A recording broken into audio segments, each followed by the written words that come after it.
گندی عورتیں گندے مردوں کے لیے اور گندے مرد گندی عورتوں کے لیے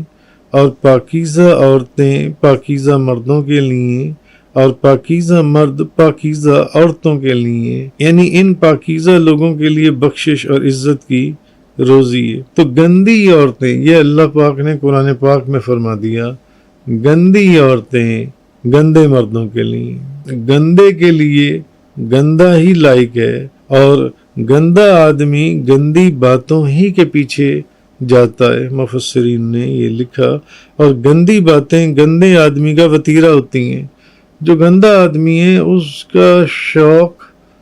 اور ذوق ہی گندی باتیں ہوتی ہیں، وہ گندی باتیں گندی چیزیں وہ انہی میں ہی ملوث رہتا ہے بس ان سے، تو کیونکہ پاکیزگی اس کے وجود میں ہوتی نہیں ہے تو وہ انہی گندگی کے ڈھیر کے اندر ہی وہ گھومتا رہتا ہے۔